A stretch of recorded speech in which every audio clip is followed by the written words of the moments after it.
जिवतीची पूजा नेमकी का केली जाते? आणि या चित्रात 4 देवता का असतात? श्रावण महिना जवळ आला की महाराष्ट्रातील अनेक घरांमध्ये जिवतीची पूजा केली जाते. पण या परंपरेमागचा अर्थ तुम्हाला माहिती आहे का?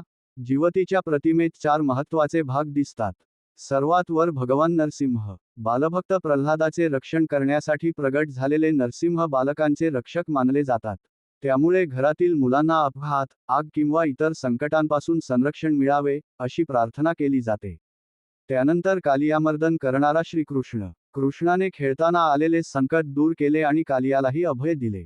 त्यामुळे पाणी, खेळताना होणारे धोके आणि सरपटणाऱ्या प्राण्यांपासून बालकांचे रक्षण व्हावे, अशी भावना यामागे आहे.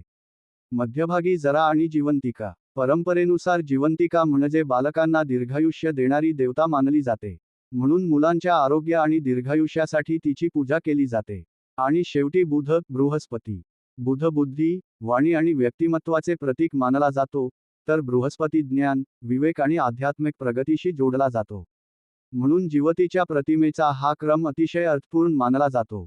प्रथम बालकांचे रक्षण, नंतर दीर्घायुष्य, आणि शेवटी बुद्धी, ज्ञान आणि उत्तम व्यक्तिमत्व.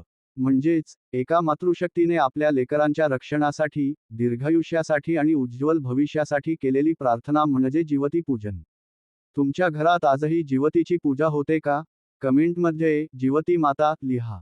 अशाच आपल्या संस्कृतीमागील अर्थपूर्ण परंपरांसाठी चॅनलला सबस्क्राईब करा.